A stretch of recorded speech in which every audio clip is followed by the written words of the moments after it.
Boa tarde, povo da quarentena.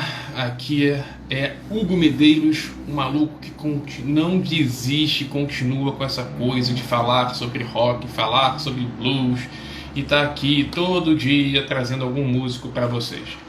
Todo mundo já não aguenta mais, mas eu continuo aqui na minha função, que é tentar divulgar a boa música. A cara tá amassada, eu tô com azia porque acabei de fazer uma feijoada, limpei toda a geladeira, coloquei na panela de pressão e mandei bronca. Vamos tentar aqui manter a disciplina. Mas enfim, hoje mais um Quarentena Session chegando e hoje trazendo um músico aqui do Rio de Janeiro, Wagner Ricciardi, que o nome dele o sobrenome dele é em italiano. Bem, quem é Wagner Ricciardi?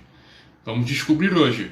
É um cara que faz uma mistura de blues com ritmos regionais do Brasil. Blues com baião, blues com pagode caipira, blues com pixinguinha. É uma onda muito legal. Vocês vão ver hoje. Ele toca blues com a viola caipira. É muito, muito bacana. É um músico muito criativo. Portanto, não percam. Fiquem aí na live para vocês conhecerem Wagner Ricciardi. Pois bem, Wagner Ricciardi acabou de entrar. Só, Wagner, aqui do lado dos comentários tem um aviãozinho, uma setinha, sei lá o que é isso. Clica ali e vai chamando seus amigos para entrarem na nossa live. Quanto mais gente, melhor, né? Pois bem, rapaz, só para dar alguns recadinhos. Hoje, como eu já falei, teremos Wagner Ricciardi aqui na nossa Quarentena Sessions. Amanhã teremos a honra de fazer a primeira live com a banda Black Dog. O Black Dog é talvez o maior tributo a Led Zeppelin na América Latina. Portanto, amanhã, 6 horas da tarde, famosa 18 horas, teremos ao vivo, transmitido diretamente do Instagram, Black Dog. Se você gosta de Led Zeppelin, simplesmente não perca. Segunda-feira, na Quarentena Sessions, todos os dias, às 4 da tarde, teremos Sérgio Duarte, gaitista de São Paulo. Terça-feira, Big Chico, também gaitista, bluseiro de São Paulo, se não me engano, de Jundiaí, se não me engano. Quinta-feira, nós teremos Big Gilson, grande guitarrista aqui do Rio de Janeiro. E sexta-feira nós teremos Júlio Caldas, diretamente lá da Bahia. Ou seja, uma semana boa para caramba, não perca.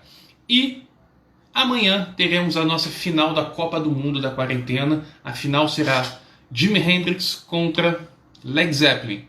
Vote no seu favorito a partir de amanhã. E quarta-feira teremos um especial, uma live para o grande vencedor. Essa live vai ser às 9 horas de quarta-feira, 9 horas da noite. E teremos vários convidados, jornalistas, celebridades, quem sabe, músicos falando da banda vencedora. Sem mais delongas, vamos colocar senhor.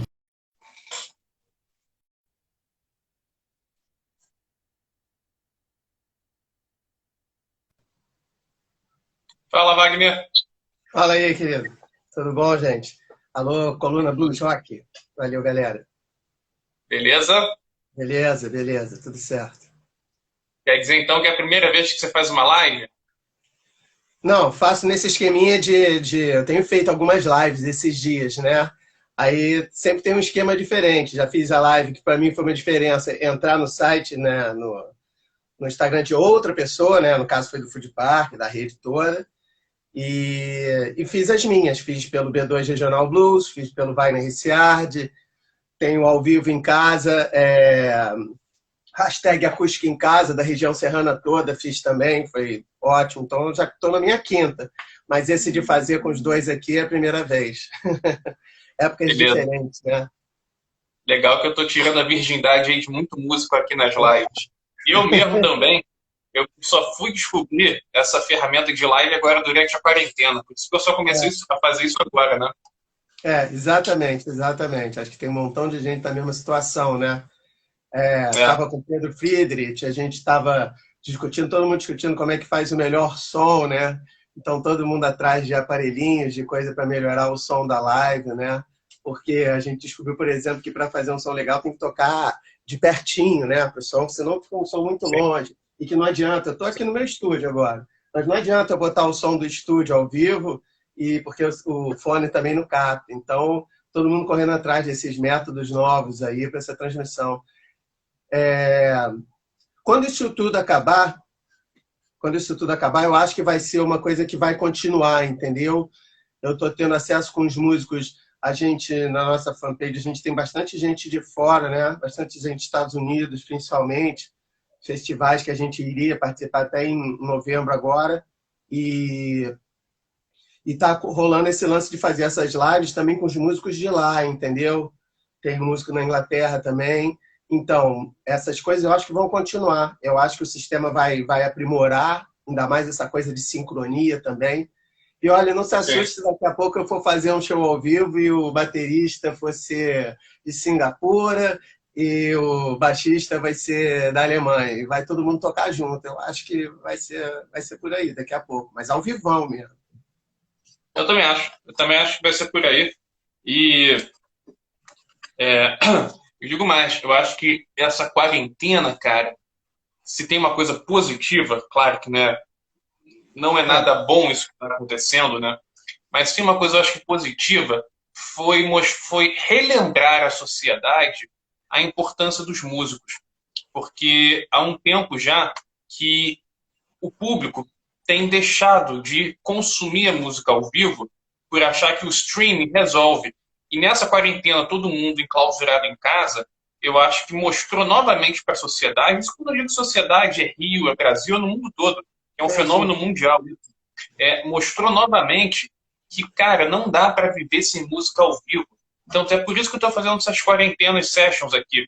Quando chega 4 horas, eu sei que são poucos os meus seguidores, mas já tem, tipo, essa moça, que eu sempre esqueço o nome dela, que é Nine Feet Underground, tem o Weber, tem outros aqui que estão sempre aqui nas quarentenas, e que para eles eu sei que é um momento que relaxa, descontrai, areja a cabeça.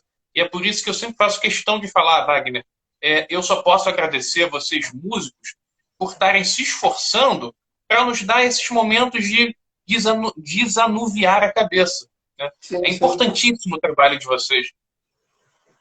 Não, com certeza, com certeza.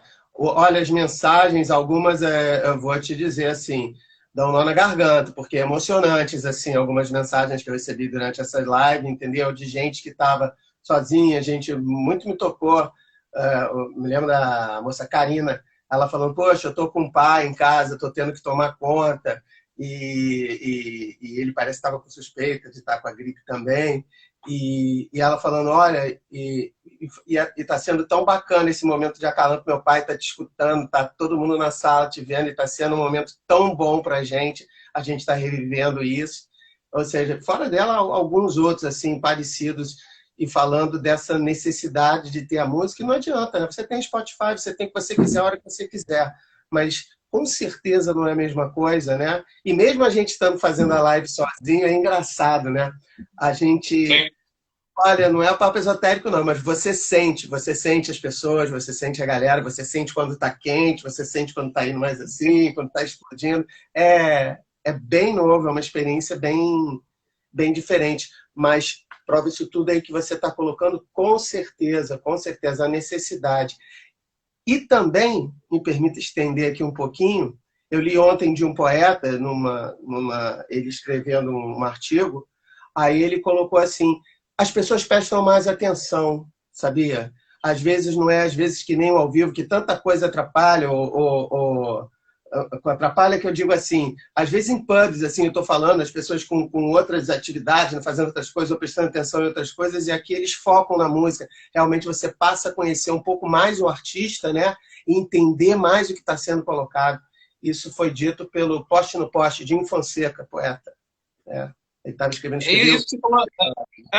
É muito interessante que você falou isso, Wagner. Como você falou aqui no início, A qualidade do som, evidentemente, aqui, né? O microfone, a captação, como o Léo Torresini falou para mim ontem à noite, a gente ficou conversando na madrugada, a compressão, né, do Sim, som é. não é a mesma coisa. Claro que não é. Mas falou algo que ainda não tinha me tocado. O som é pior, é com menos qualidade.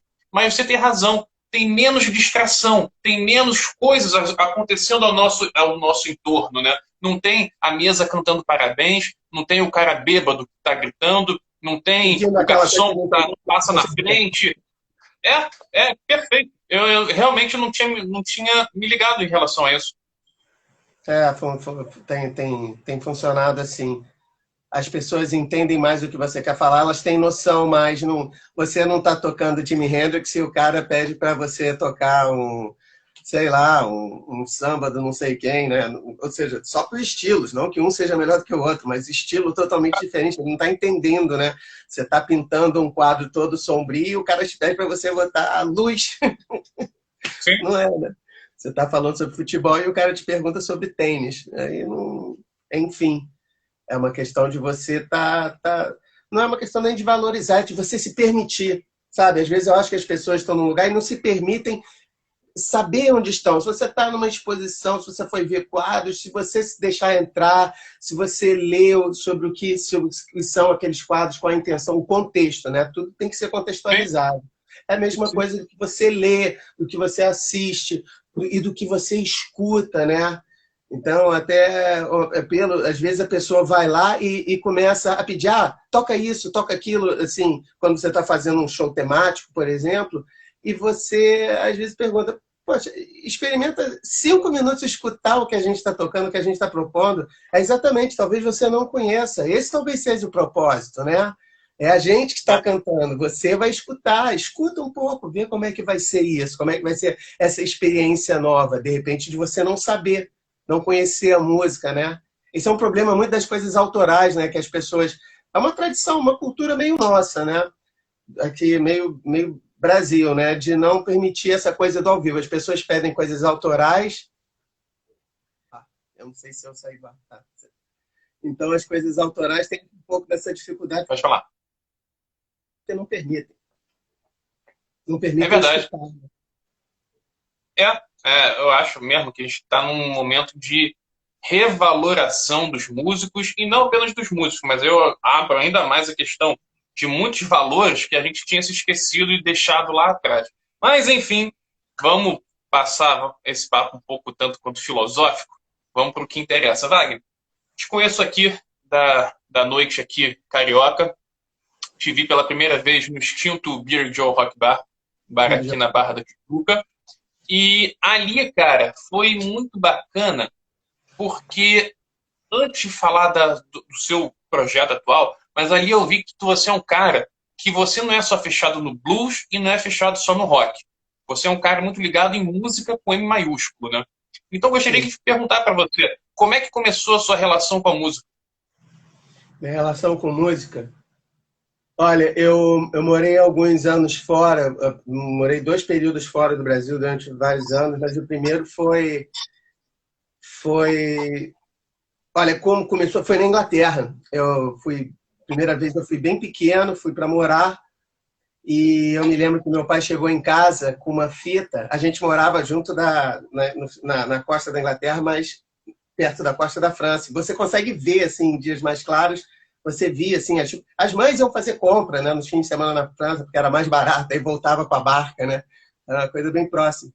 E eu me lembro que meu pai chegou uma vez com Le Grand, eu não falo francês, Le Grand, Plus Grand Success, Elvis Presley.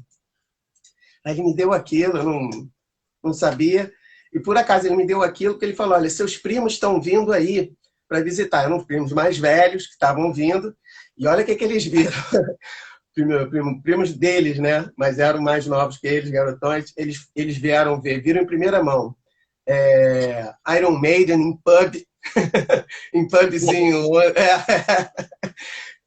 E viram, assim, chegaram lá, era final de anos 70, início de anos 80. E meu pai veio com essa fita do Elvis Presley. E eu escutei isso e aquilo me pirou a cabeça, assim, eu falei, o que que é isso, gente? O que que tá acontecendo, sabe? Eu nunca tinha escutado aquele rock, rock, o que que era isso? Assim, era música para mim era qualquer coisa que tocava longe, não tinha esse acesso. E meu pai viu aquela paixão que eu tive na hora, assim, aí eles vieram com aquela clássica, assim, vieram com outra fitinha de supermercado, as fitas vendiam em supermercado. Aí viu outra fitinha que era Beatles, Greatest Hits, 62, 66, aquela marronzinha que eles estão olhando assim para baixo, assim. Eu entrava com aquilo no banheiro, eu ligava o cassetezinho e ficava escutando. Eu me lembro que a minha mãe, depois a minha mãe contou mais tarde, assim, ela falava, como é que você pode ter ficado uma criança tão pequenininha naquela época, né? E você tão fascinado com aquilo tudo, ficava assim, levava aquilo tão a sério. Começou por aí. Eu me estendo, continuo, mas Vai. vai. Começou por aí. Eu tive essa paixão muito grande. Lá depois eu me lembro que logo em seguida, que era um estouro lá na época, os Carpenters. E foi quando eu tive contato com a música brasileira também, porque tocava muito Garota de Ipanema. Era música de... No supermercado ficavam tocando músicas, né? Perto das escolas, nas ruas. E ali eu tive essa... Eu escutei pela primeira vez e fui perguntando para minha mãe. Eu não tinha muita nem noção que o Brasil tinha música, assim, não... E foi me apresentado ali esse métier mais ou menos ao mesmo tempo. Comecei a estudar música na Inglaterra, no colégio. Era a música, as artes são levadas muito a sério, né? Como matérias principais. Você tem, né, no caso, o inglês, a matemática e artes. Essas eram as matérias principais. E eu comecei a me apaixonar profundamente. Esse foi o iniciozinho, bem criança. E voltando de lá, a grande paixão aqui foi a música clássica, né? É uma paixão que eu carrego até hoje. Eu sou um ouvinte de música clássica, assim, assíduo, frenético. E comecei com isso, fui estudando, entrei garoto também, já na adolescência eu entrei na Vila Lobos, depois entrei no curso técnico de violão da UFRJ, tudo com música clássica. E fui fazendo paralelamente sempre o rock and roll e o blues, que virou uma grande paixão. Me lembro no dia, ó, se eu estiver falando muito, você me avisa aí e corta, porque eu vou nos papos aqui. A ideia é essa, vai. A ideia é a gente bater um papo contraído. Tá bom, eu me lembro no dia que o Marconi, meu primo, que hoje está lá na Austrália, é músico também, ele é mais velho que eu, e eu me lembro no dia que ele botou junto, assim. A gente passava as férias juntas, né, no mato, lá no sítio lá longe que ele morava. Então ele botou no mesmo, me lembro perfeitamente, botou lá na vitrola. Ele botou o Led Zeppelin 4 e depois ele botou Back in Black. Os dois juntos, e aquilo foi o início de rock and roll. Olha, eu dei sorte. Depois, nessa minha adolescência, eu tive contato com o Pato, com o Rodrigo Suricato, que o palco era na casa deles. A mãe deles deixava a gente ir para lá. Eu não sei. Pô, a dona Ivone é muito, é muito gente boa, porque ela deixava a gente botar aqui no volume máximo, e o palco era o tapete, né? A gente botava um tapete, ali era o palco. E a gente ficava imitando lá. E era só essas coisas, Pink Floyd, Led Zeppelin, só os clássicos, né? Jimi Hendrix. Eu sempre fui um cara desses clássicos, assim. E depois foi esse M aí de música. Mais tarde eu fui morar fora, fui nos Estados Unidos, fui morar em Los Angeles, passei lá alguns anos, estudei no EMI, na GIT, né, Guitar Institute of Technology. Dali fiz a minha amizade com Big Joe Manfra, que estudava lá, com João Suplicy, com Max Viana, com Vinícius Rosa, Vini, meu brotherzaço, meu irmão. E, enfim, gente que está até hoje aí no mercado, cada um com as suas influências. Lá eu me misturei muito com reggae, parece que eu escuto tudo, mas a gente tinha uns jamaicanos que eram nossos vizinhos, e eles introduziram o reggae, e aquilo é uma música séria também, rapaz. Aquilo é uma música bem diferente. Tem ramos, né? Ramos diferentes da música. Tive oportunidade aqui no Brasil, sempre fui um cara festeiro, sempre fui um cara de muitos amigos, essa minha turma também de carnaval, eu bato repique. entendeu? Eu sempre fui de sair nos blocos tocando. Hoje não faço mais por causa da mão. Também porque aí já a bagunça já é outra, né? Então, mas sempre tive o contato, né? Eu sou um apreciador de música, né? Como é que eu não vou falar de choro? Eu toco bandolim, comecei a tocar por causa disso, mas toco country no bandolim, né?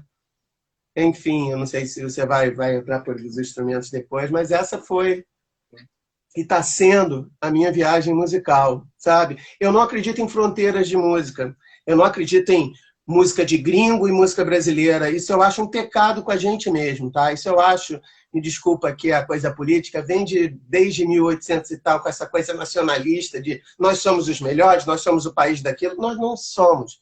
Nós somos iguais a todos. Quem são malucos? Os malucos são os governantes, de todos. Aí a gente deixa para lá. Agora, a arte, Gauguin não vai respeitar o paraíso tropical, ou a gente, Tarsila de Amaral, não vai trazer para cá o novo impressionismo, ou a nova pintura, a escola francesa não vai influenciar aqui.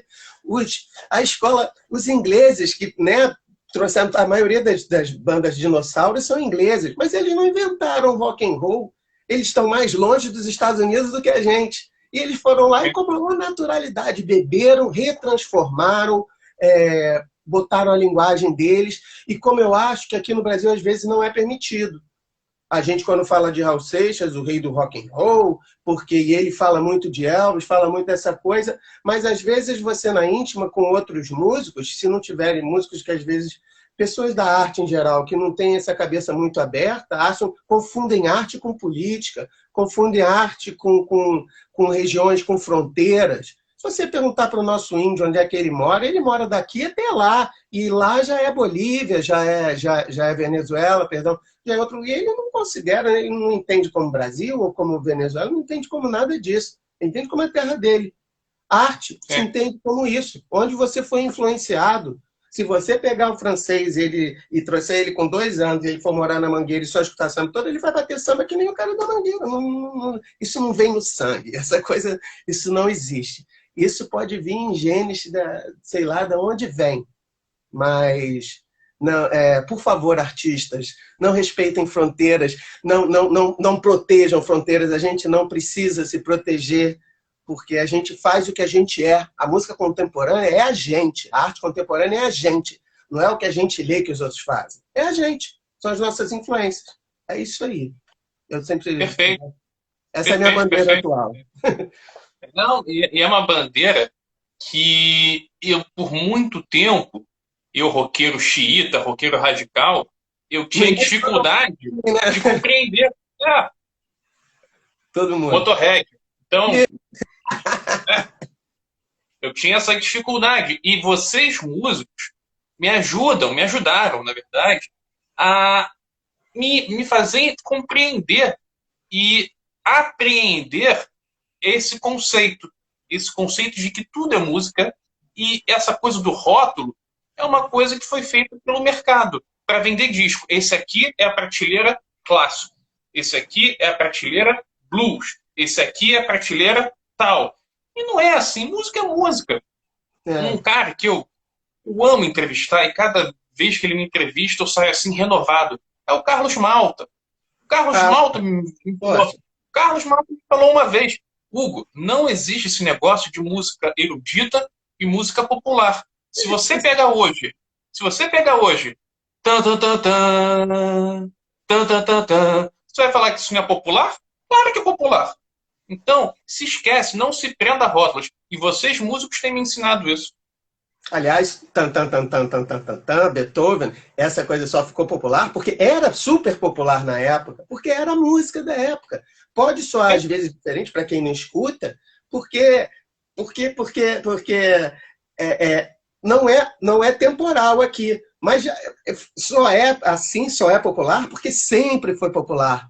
Os meus alunos, eu tenho alunos de música, eu participo da Orquestra Sinfônica Juvenil Carioca. Já fui maestro auxiliar lá e estou agora nas aulas de violão de lá. E eu falo para os meus alunos, eu estava conversando assim, vocês conhecem Beethoven? Não conheço nada. Olha, cara, eu fui botando as músicas, fui botando por Elis, fui botando a quinta, botei a nona. Eles conheciam tudo. Eu falei, viu como vocês conhecem Beethoven? Em escola normal de aula de música, assim, escola normal que eu digo, da rede pública, que eu dou aula de música também lá. Cheguei para os meus alunos a mesma coisa, que parou agora, inclusive, que eu ministro nesse primeiro e segundo bimestres, eu ministro essas aulas de apreciação musical. E parou lá com Mozart, que eles falaram, não, pessoal, a gente nunca ouviu falar em Mozart, não conhece. Conhece sim, vocês conhecem tudo. E por assim fui botando todas as sinfonias, as sonatas, e eles conheciam tudo. De propaganda, de anúncio de Claybon, de anúncio de não sei o quê, que toca a música de 15 anos, Strauss. Aí eu fui mostrando, esse é o universo de vocês. Vocês já são, esse universo já é de vocês estão envoltos por eles, vocês só não sabem dar nome a eles. Entendeu? Por quê? Porque eu acho que existe esse preconceito, esse protecionismo exacerbado que acaba contagiando e restringindo. Posso me alongar um pouquinho mais? Vou me alongar assim no caso do choro e do samba, por exemplo, que eu vejo muito poucos compositores novos, né? Acompanho muita roda, vou a muita roda. E aí tem aquele... Eu acho que o respeito demais por novos, pela velha guarda. Então, não pelo que não tivesse, pelo amor de Deus, não entendo certo, mas a respeito dos novos compositores, que sempre começam a frase, não, porque eu nem ousaria compor ao lado de Cartola ou fazer uma coisa. Como não? Ele não ousou? Ele não foi lá e fez o dele? Por que você não faz o seu e mostra? Por que a gente tem que ficar tocando assim a mesma coisa? Você vai num repertório, principalmente de samba e choro, a gente tem os mesmos repertórios, sabe? E às vezes na música de pub, na música de bar também, às vezes a gente vê o mesmo, assim, porque as pessoas não se aventuram. Eu acho que pode se aventurar. Por quê? Porque os ídolos delas se aventuraram e fizeram, e foram lá, e assim a gente constrói. Eu queria escutar algumas peças novas de chorinho, eu queria escutar alguns de samba, mas não que viessem pelo rádio, artista novo que o rádio, né, aspas, que a mídia lançou. Queria escutar eles lá na hora. Lá na hora. Isso seria muito legal. Talvez esse movimento assim de internet, isso possa ser mais falado abertamente. Eu sei que eu estou falando isso porque aí não tem ninguém para me tacar copo aqui assim, nem me bater. Porque, em geral, quando eu tenho esse papo, as pessoas, às vezes, muita gente não gosta, entende como uma coisa de negar as raízes. E muito pelo contrário. A raiz é o quê? É o seu contemporâneo. A raiz sou eu. A raiz é você. A raiz é o cara que está tocando cavaquinho. O resto já foi raiz. A raiz é a gente. A gente está fazendo a música da contemporaneidade. A gente está fazendo a música de agora. Então é para fazer agora. E não tem limite. Sabe? Explore-se, escute-se, se veja, se escute. Toque o que realmente você acha que é. Não o que você acha que o outro quer ouvir. Entendeu? Eu acho. Isso é. O Edivaldo Ferreira está fazendo uma colocação, um complemento do que você falou. O Paulo César Pinheiro, por exemplo, começou a compor samba com os mestres quando tinha menos de 18 anos. É bem por aí que você falou, né? Sim. Talvez porque ele se permitisse, né? É aquela coisa... Já aconteceu algumas vezes comigo de você entrar em estúdio, entrar e você tá lá, uma pessoa qualquer tocando, e você chega batendo papo, pega as teus coisas, começa a tocar, e cara, pô, que legal, não sei. Aí quando você vai ver, ele é o mestre tal, fulano de tal, cara bom pra caramba, já vai acontecer algumas vezes. Mas a tua espontaneidade de ser você cativa essas pessoas também. Do mesmo jeito que me cativam, assim, você tem que... Eu acho que o que você tem que correr atrás é de ser o seu melhor. Isso sim. Mas nunca ficar se comparando ao outro. Você tem que comparar a você mesmo.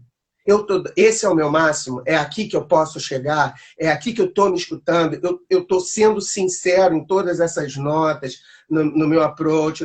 Eu acho que a maturidade musical me ensinou isso, está me ensinando isso. Tá me deixando mais feliz, está me deixando ir além. Está me deixando estar aqui, né? Sem dúvida alguma. Em outras épocas eu não estaria aqui, porque aquele cara ali mistura baião com blues. E hoje em dia eu entendo. Vamos lá. Agora vamos passar vamos falar um pouquinho sobre o presente. Te conheci lá com o Blusão de Dois. É um projeto É para o quem é do Rio B2 de Janeiro. Regional Blues. B2, a gente deu uma trocadinha porque a gringalhada não conseguia blues real, né? Então virou B2 Regional Blues. B2 Regional Blues. B2, Perfeito. B2. B2. Se tem Marcelo D2, tem Wagner B2. Então, Isso. É B2, seja também. verdade. Para quem é do Rio de Janeiro e já pôde acompanhar, vai saber o que eu estou falando, mas é um trabalho muito original. Você e o Weber, né? O Weber é um como é que eu posso falar? Multipercussionista, né?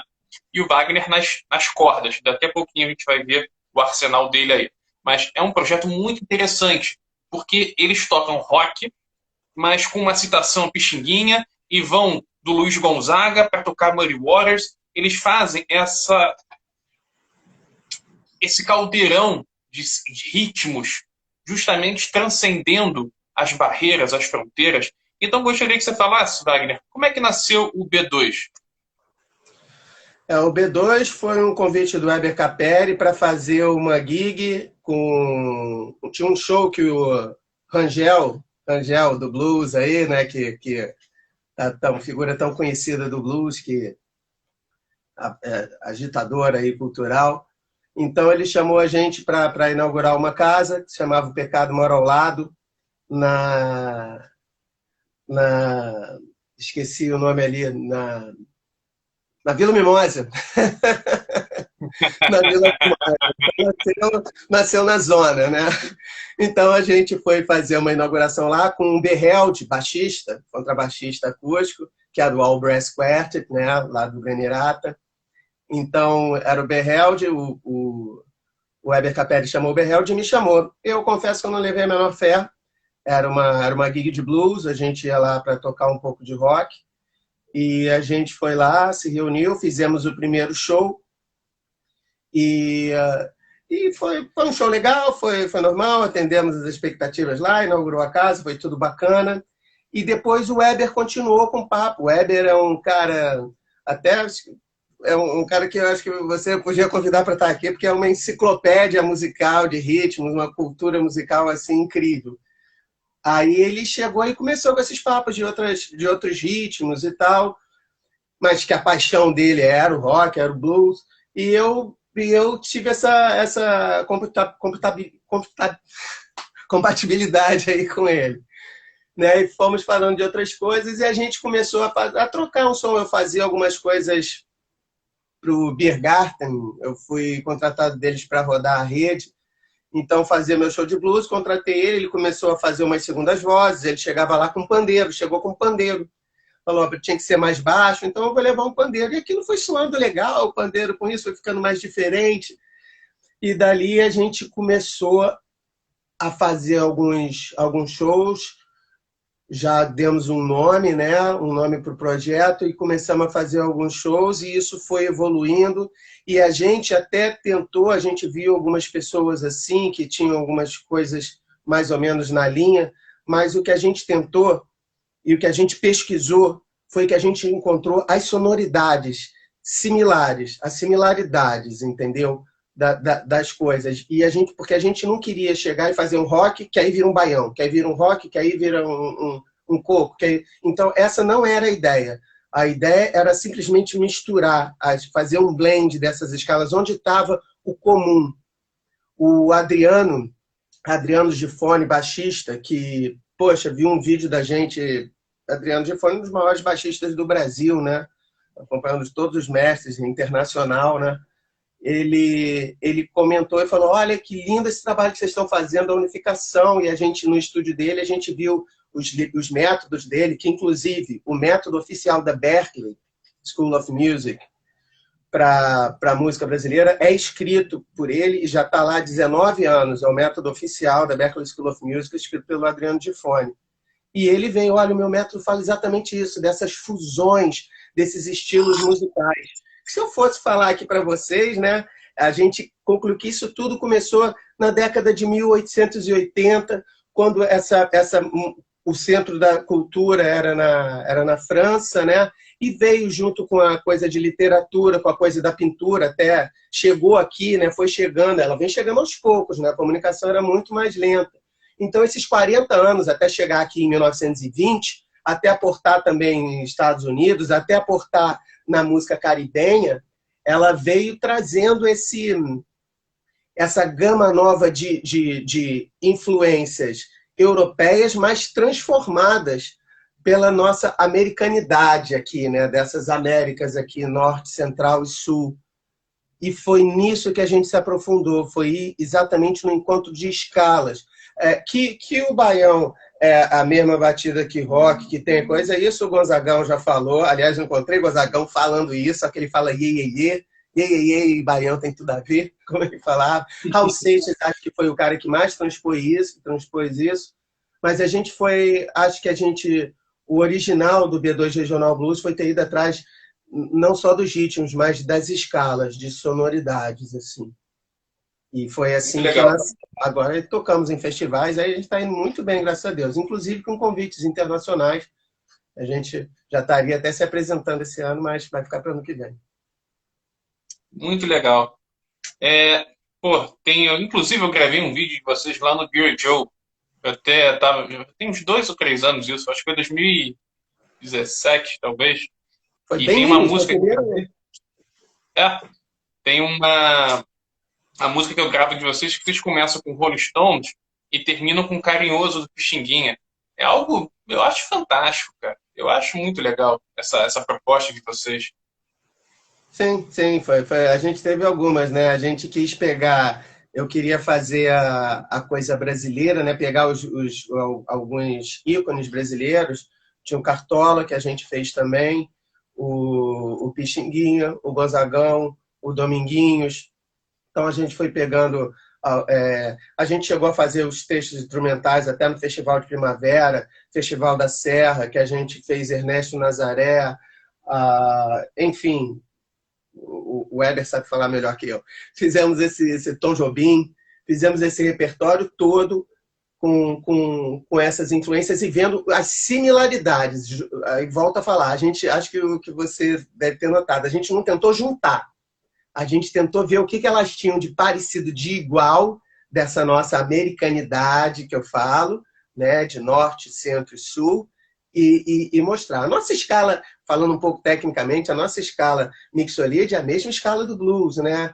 Isso também não fui eu que inventei, o Gonzagão já falou, enfim, vários estudiosos aí, o Adriano Gifone, vários estudiosos da música.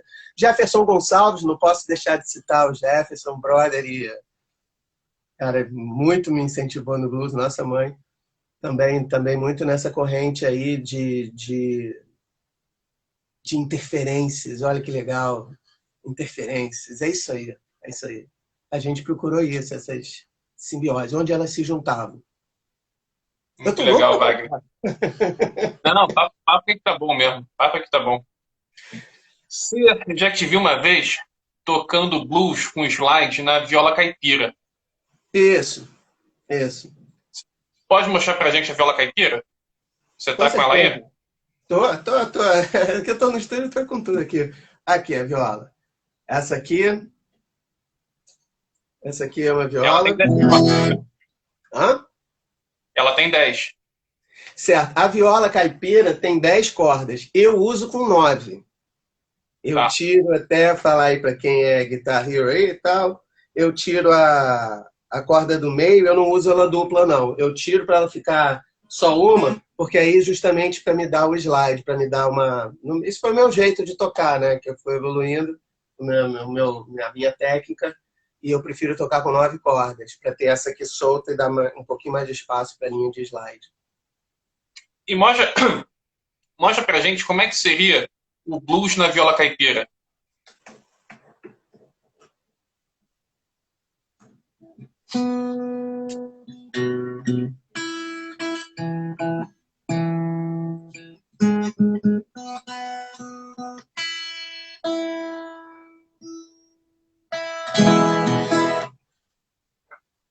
Esse é o slide aí, para quem não conhece, tá vendo? Esse é o maior anel do mundo. Aí a gente bota em um dedo, tô brincando, uma coisa de metal ou de vidro, como se fosse aquele copinho de cerveja que a gente usa, só que a gente usa aqui e toca.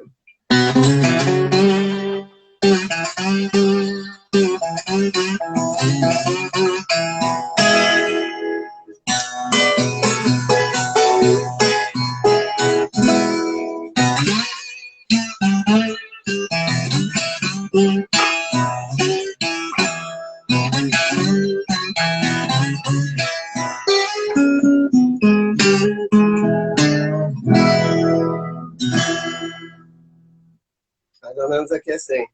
Se quiser, eu posso tocar Muito algumas legal. coisas.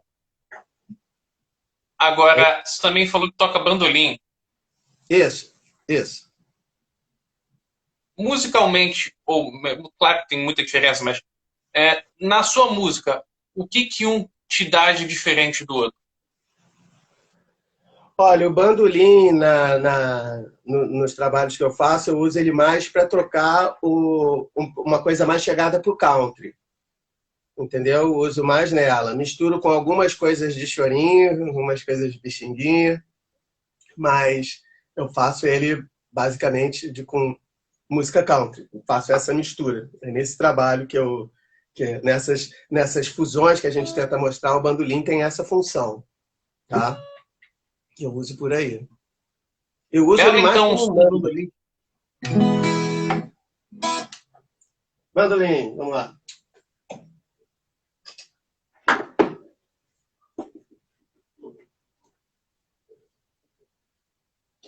Esse aqui é o bandolim. o bandolim tem uma origem medieval, não tem? Ele tem uma origem, ele data do século XV, né, de 1400. Ele era abaulado aqui, né? Abaulado aqui. Aqui no Brasil, várias pessoas tiraram esse abaulado dele, né? Para poder tocar. Aqui no Brasil foi o Jacó do Bandolim, né? Que meio que cerrou o bandolim, botou ele assim, mais ou menos. Deixa eu dar uma afinadinha enquanto eu conto a história. Chegou muito forte aqui nas Américas, né? Aqui foi usado pelo chorinho, mas antes era usado em bandas de, vamos chamar de baile, assim, mas dizer. Nos Estados Unidos, que recebe o nome de mandolin, ele entrou em todas as bandas de música folk, que o B2 Regional Blues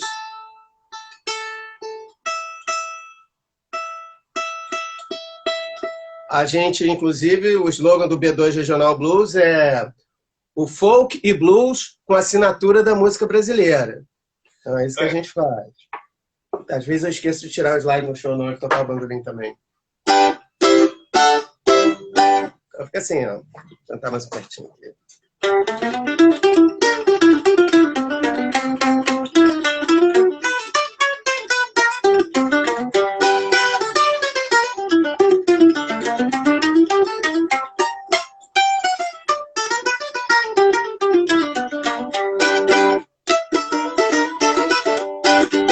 Take out those papers and the trash.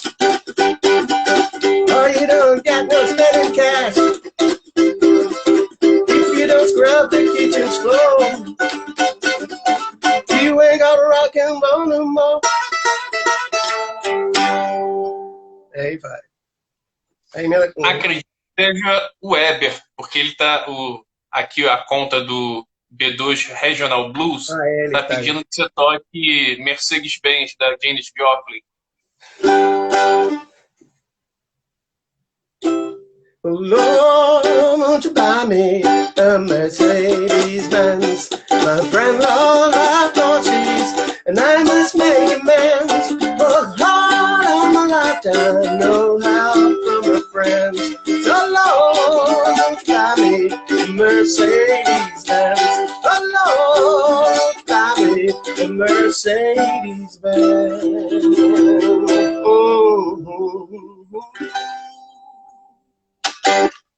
Legal.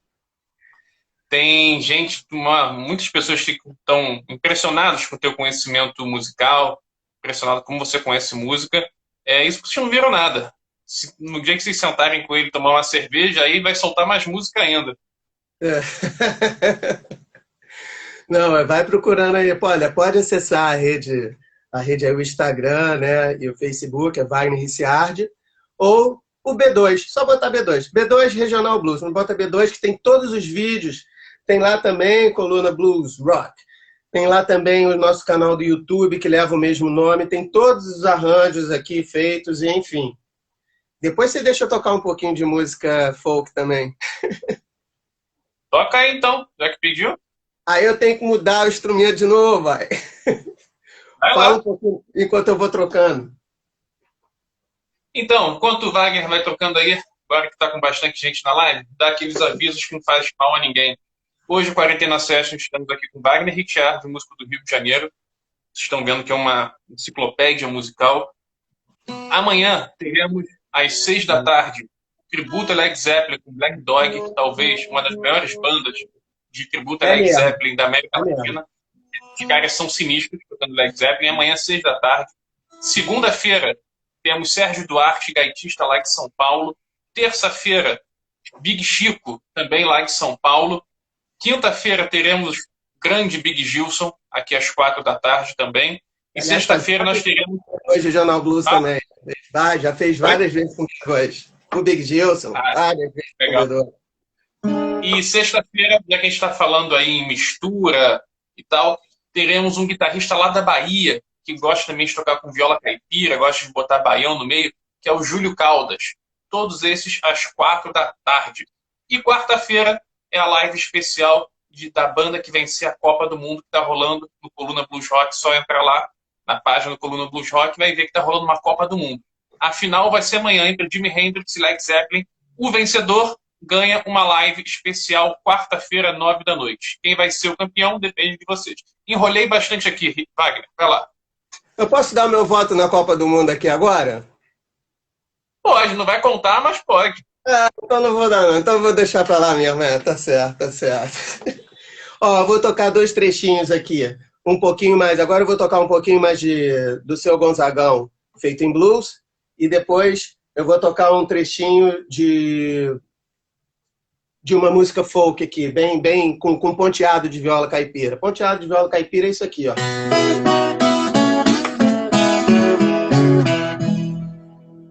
Esses negocinhos assim, ó.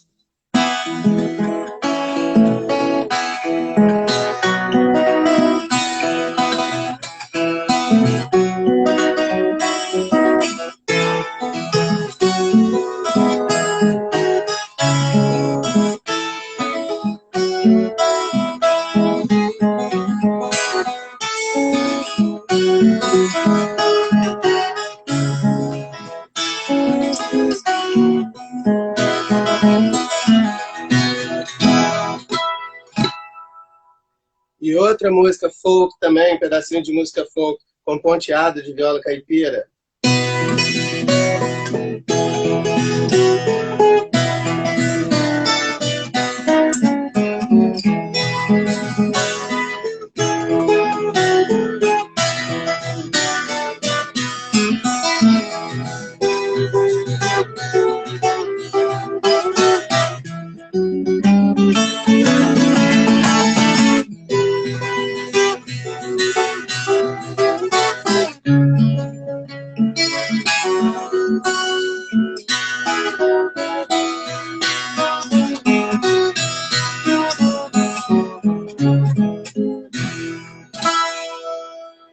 Essa foi música folk. E agora eu vou fazer o Gonzagão que eu prometi. Com slide.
Pronto.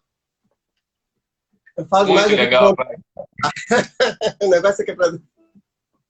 Desculpa, mas aí foi. É isso aqui. Ó.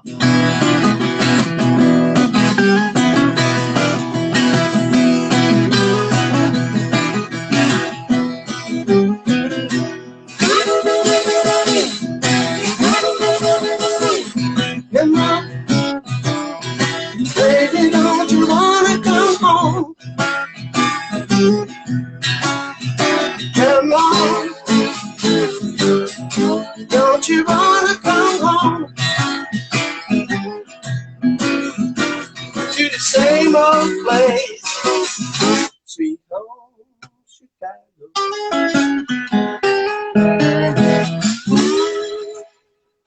Bom, não vou mais atrapalhar você. Pode continuar. O treinador Thiago Araújo.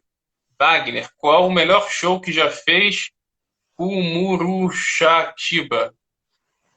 Ah, esse aí com o Murushatiba tem uma história legal com o Jefferson Gonçalves, né? Na época eu fui para lá com ele e com o Pedro, tecladista do Baseado em Blues também, né? Pedro Augusto, maravilhoso, Pedro.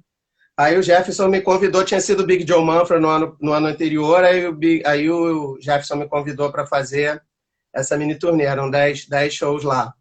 E a gente ficava hospedado nessa cidade, Murushatiba, que eu acabei conhecendo e me apaixonando pelo lugar. É uma vila de pescadores e que depois eu voltei lá com o Pedro também, o tecladista, e depois continuei sozinho fazendo... Como era na Bahia, eu fazia um projeto que se chamava Reggae and Roll.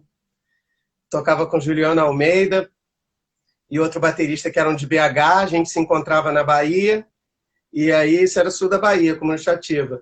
A gente fazia os shows de Reggae and Roll, que eram versões que eu tenho, mas era tudo de Tom Jobim, tudo de Djavan, todas as versões, só que tudo em reggae. Eu fazia tudo em reggae. Só tinha umas poucas de Bob Marley, o resto tudo era artista brasileiro de MPB em reggae, que eu tenho até hoje esse show.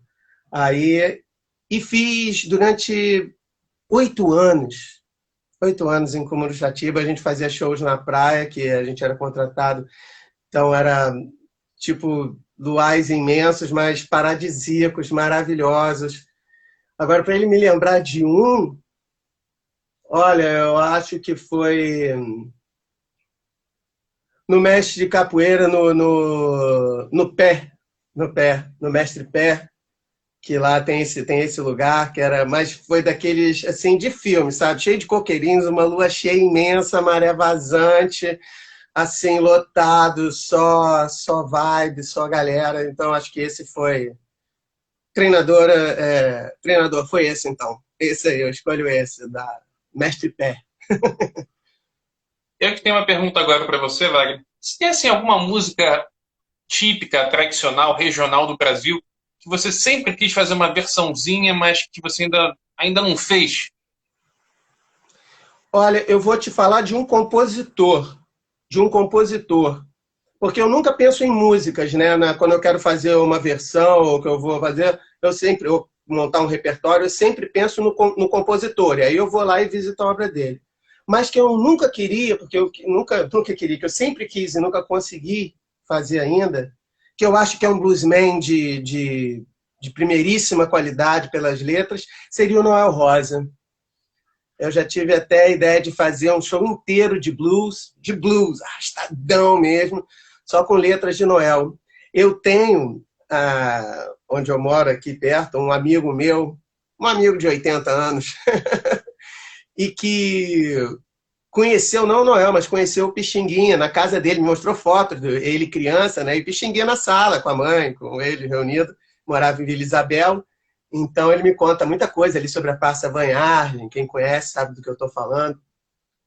Aí ele me mostrava as fotografias e ele tinha todas as letras que a mãe tinha dado e algumas rabiscadas, até pelo Pixinga, fazendo uns concertos lá, do Noel. E foi quando eu realmente me apaixonei por aquele cara, bicho, porque o Noel é um bluseiro fantástico, entendeu? Do mesmo jeito que o seu Pixinguinha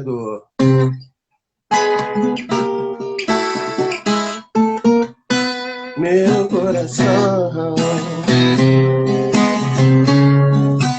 Não sei porquê.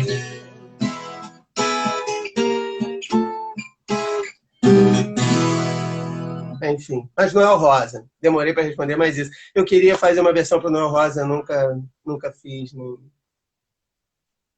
Ô, Wagner, deixa eu só te pedir uma coisa aqui. Com 1 hora, o Instagram corta a live, tá? E vai estourar 1 hora daqui a 1 ou 2 minutinhos. Então, para não correr o risco, eu vou fechar aqui, mas eu abro logo em seguida, tá? Ah, é? Tá bom. Já volto.